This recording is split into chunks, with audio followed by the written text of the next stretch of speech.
Still preparing. And we're live. Good morning, everyone. We're here today with Boitumelo Zwane from the Pillar 3 100-Day Challenge team in Bloemfontein. Good morning, Boitumelo. Welcome to the GBVF Collective Facebook page.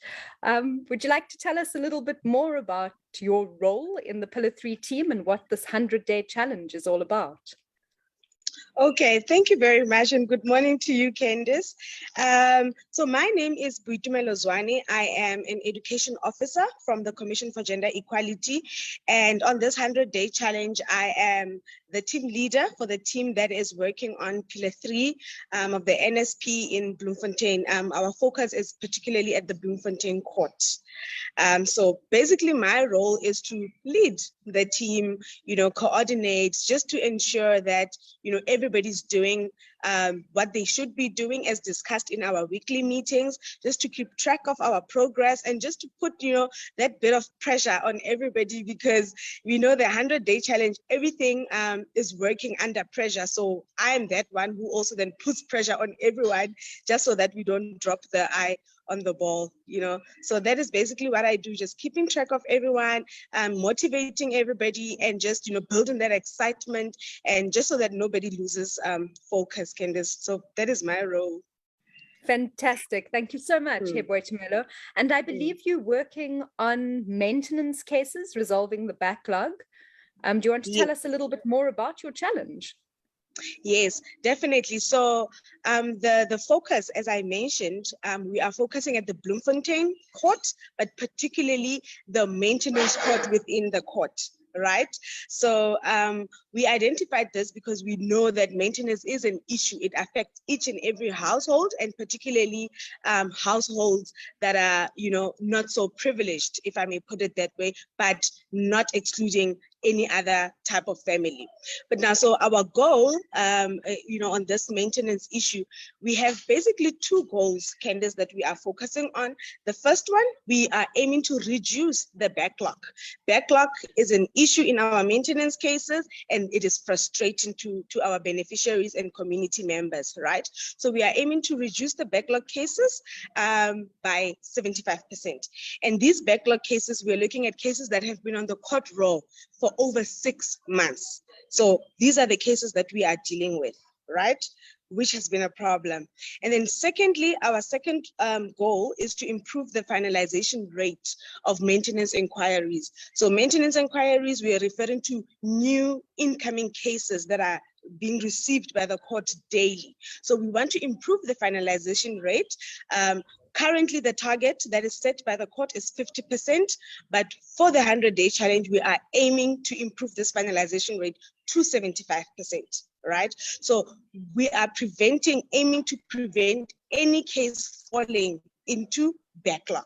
So those are basically the two goals that we have set for ourselves as a team to improve, the finalization and successes of cases around maintenance in the Bloemfontein court. Wow, that's a really mammoth task and really important work. Thank you for doing it. We know that the 100-day challenges are all about intense collaboration and then disciplined execution of innovative solutions. Do you want to tell us a little bit about something that you may have found exciting or inspiring about the 100-day challenge process so far? Yeah. Okay. So as I said that, as you also mentioned, that it is multidisciplinary, multi-sectoral. The first exciting thing is that we've brought stakeholders together. During this process, we are able to see the Commission for Gender Equality coming to party, the NPA coming to party, the Department of Justice coming to party. And Candice, you won't believe that we've actually found other institutions like Department of Police, Roads and Transport. Who would have thought that they can be relevant on issues of maintenance? But here we are, and the stakeholders, even including civil society organizations that we are working with. So that is very exciting for us, and seeing everybody being committed. But over and above, and which is a highlight for us as a team, Candice, is that 50 days, less than, only half the time, we were able to see great impact in meeting our targets. So already with the 75% reduction of the backlog cases, we are already at 60% of finalizing those cases, which is very much exciting for us. And it is, really, really giving us hope that looking into the future, if we integrate and implement this 100-day strategy throughout over the Bloemfontein court, but rolling it out to other courts, we can actually improve the work that our maintenance courts are doing. So that has been very exciting for us to see that we were able to have impact in less than 50 days into the 100-day challenge. That is super impressive. I mean, today is day 57, and it sounds like you're already well on your way to smashing your goal.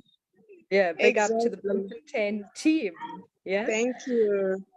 And then about maintenance, Boitumelo, what do you think is something that everybody should know about maintenance that they maybe don't know? Yeah. What I think a lot of people do not realize is that we know with gender-based violence, particularly Candice, we only focus on the gruesome forms of GBV, where there is a murder, where there is a rape, and so forth. But maintenance is actually one of the causes. It's right also at the center of the causes of gender-based violence and femicide, because the issues of domestic violence that we are seeing in our society today, Candice, some of them emanate from issues of care and contact of children, issues of maintenance of children. You understand? And our society, understanding it as a, traditional patriarchal society as well, women bear the brunt of being the ones to take care of the children.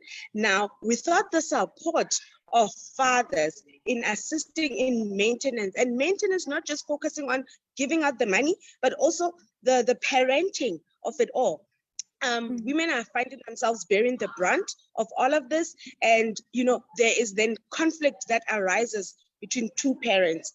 And when the parents are separated and the relationship is not a good relationship, communication is not smooth, issues of maintenance become a challenge. And then this leads to gender-based violence actually taking place. There could be issues of threatening. There is issues of, the emotional abuse that goes into there, the psychological abuse that goes into there, but even it can become physical, So maintenance is at the heart of gender-based violence, and we need to address it as we are dealing with all other issues around gender-based violence and femicide. Yeah, thank you for that. 100%. Hey? So one last question, and then I'll let you get back to your day. Is there anything that the public can do to get involved in supporting or being part of your 100-day challenge? Yeah, so definitely, Candice, there is a role for everybody. We initially, indicated that this is a multi-sectoral and multi-stakeholder initiative, and we shouldn't leave anyone behind, right?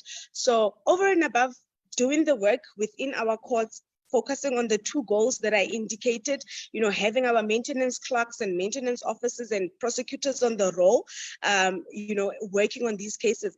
But there is other supporting initiatives that we are doing as a team that is reaching out to communities, either via radio, so on the radio, obviously they are there listening to us as we educate them around maintenance. What is maintenance? Who is liable to be paying maintenance? What does the law say about maintenance? What documents are you supposed to be having when you approach a maintenance court? Educating them around all of those things. So on the radio, yes, luckily you have an immediate audience and they are already there listening. But for the outreaches that we are conducting in the community itself, the role of the community is really from a responsibility point of view when we are speaking human rights, Candice, to say if this government and civil society organizations are coming to you for information, it then becomes your responsibility as a community member to take time out of your day to actually go out and listen, give them an ear, because the information that they are bringing to you is in your best interest as a community member. To ensure that your case is not one day found as one of the backlog cases in the court.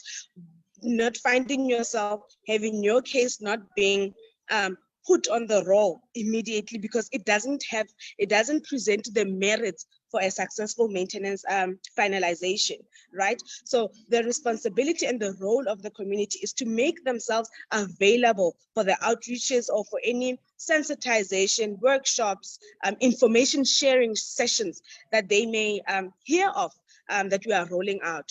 But particularly for this 100-day challenge, we are doing those outreaches in the informal settlements of Bloemfontein. We are going to be having our first one on the 1st of June in an area called Phase 9, which is in the greater Bloemspruit sector area of Bloemfontein. We'll be doing that on the 1st. And it would really be great that the community members come out in numbers to come and, gather this information around maintenance. Fantastic. I wish you so much success in this endeavor. And thank you for spending some time with us this morning. Gender-based violence and femicide ultimately are a whole society problem, and it really will take all of us to solve it. So thank you very much, Boitumelo. Any closing words before we say goodbye? I just want to say thank you very much, Candice, for this opportunity. And also, I really want to say thank you very much to you guys for the hard work that you are putting into the 100-day challenge. It's been very exciting for the team. It's exciting for me. And yeah, let's keep it going and, ensure that we really turn South Africa around.